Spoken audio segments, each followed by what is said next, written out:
Hi, this is Kara from Flipping Iowa.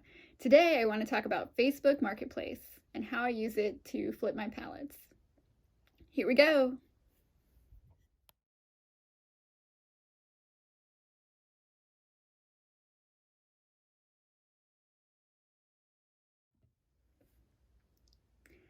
So it is a personal decision that I've decided to exclusively sell on Facebook Marketplace.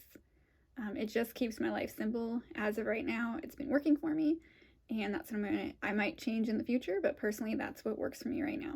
And you feel free to choose what works best for you. So here's how I do it. I try to keep Facebook Marketplace as contactless as possible. So I have 5 steps for selling on Facebook Marketplace. Here we go. Number 1, take lots of pictures.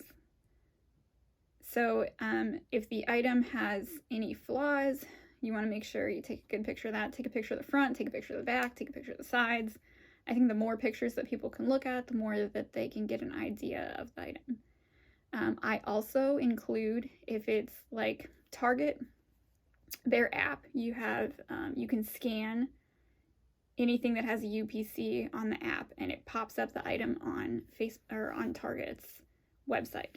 So I will take a screenshot of that. I will take a screenshot of the picture of it, and then if the price isn't in the screenshot, I will take another screenshot of the price of the item. And include that as in the listing, so people can see what it costs brand new. And if the item is pretty much brand new, I mean, you're selling it to them. Here's what they can get on Target's website. Number 2, when you go to list it on Facebook Marketplace, so you put all those pictures up there, and I actually have A through G of how to list on Marketplace. So A, title of the item. So most of the pallets I've done have been Target ones. I did a Finger Hut one, but I use the title that Target uses or Finger Hut uses on their website as the title on Marketplace. If it says the color or the dimensions or anything on it, I will use that exact title on Marketplace. Also, I'm someone who uses longer titles. The more information you can give them off the bat.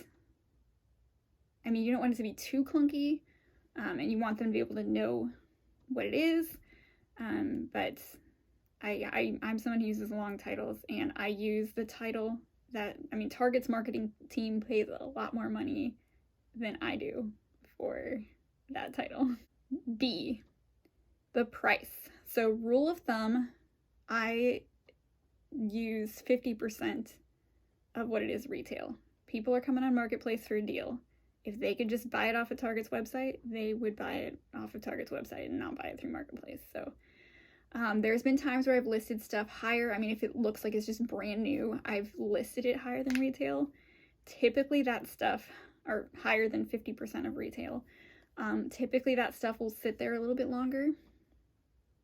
So rule of thumb, I do 50% of retail. C, I then copy and paste whatever title I decide to use, and that is my first line down below for the description. So I copy and paste the title and put that as the first line in the description. So again, nobody is confused what they're buying. D, I disclose that this item in the description, not in the title, but in the description, I'll disclose that it is from a Target return pallet or Finger Hut return pallet or Amazon return pallet. I disclose that in the description. I usually don't go into a bunch of detail. There have been times where in the description I'll put open box, whatever it is. But I don't put that it's from a return pallet in the description. E, I include measurements if they're necessary. Sometimes if it's something that definitely you want them to know the measurements, I'll put that in the description and put it down below. Sometimes I'll just put the dimensions in the description down below. And there's nothing more annoying than somebody messaging you like, hey, what's the dimensions of this thing? And you having to get off the couch and go measure the item or whatever. So just make sure that you have those measurements if somebody needs that. F, do contactless porch pickup. I mean, you don't have to. My personal philosophy is it takes very little effort of mine, and I'm trying to keep this as a part-time thing, keeping it low maintenance. So whenever they say they're purchasing the item and they're coming like in an hour, I can just throw it on my porch and I don't have to worry about it. And I just make sure that they've picked it up. So there's no me waiting around. I used to wait around in like Walmart parking lots to meet people, and sometimes they wouldn't show up or they'd be late, or that's not worth my time. So porch pickup has been awesome. The other thing I'll do is I'll either do contactless porch pickup or contactless free delivery. So my husband and I like to do the contactless free delivery, where we just set it on their porch. I usually will put free delivery, but increase the price of the item between $10 to $15 or $10 to $20 from what I plan on. That 50% of resale, you'd add $10 to $20 on top of it. And then you would put free delivery within 20 miles of whatever town you're in, free contactless delivery. And I do put free delivery in the description because that will make people, if I don't have a car to get this couch, they'll deliver it to me. Or this would never fit in my vehicle. You definitely want to put that free delivery in the description.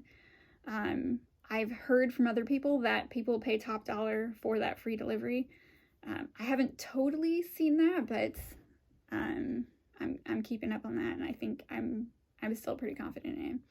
I have not offered free delivery on anything less than $50.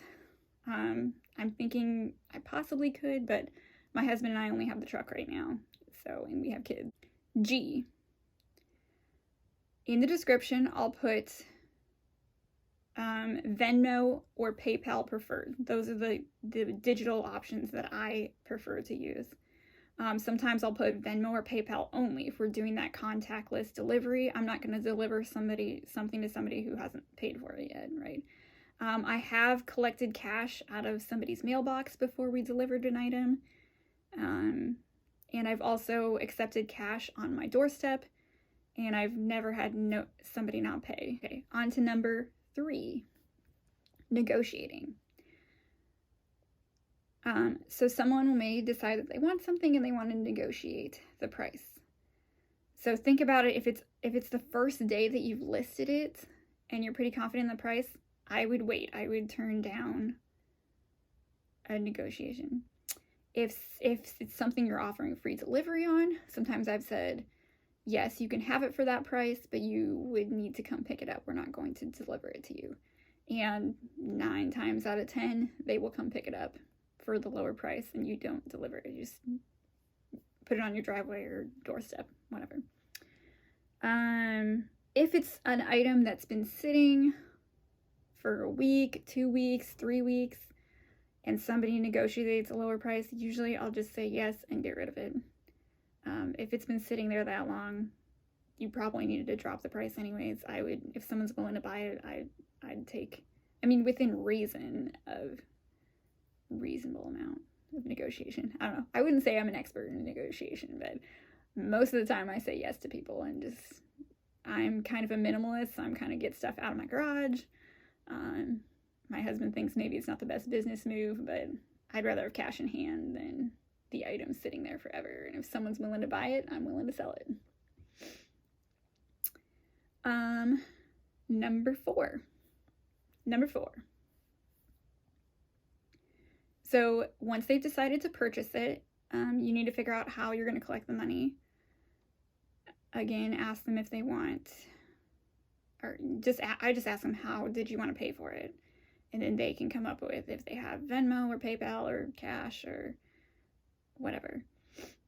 Those are the 3 I usually accept. And then you can give them the address if they're picking it up, or ask them around what time they'll be there so you can set it out on the porch. Or ask them around what time we could deliver it. And then we kind of figure out what time we're going to be there. And then when we do deliver it, I'm kind of like Amazon. I'll take a picture of it on their porch and then message them and say it's been delivered, and usually people appreciate that. Number 5, if you feel like you had a really good experience with this person, I sometimes will ask for a review on Facebook Marketplace. You just want to be one of those highly rated sellers, and it's always nice to get someone, maybe convince them to give you a review. So those are my 5 tips for selling on Facebook Marketplace. If you enjoyed these tips, feel free to subscribe and hit that notification bell so you can get more content. A like is the highest compliment you can give us, and we'll catch you on the flip side.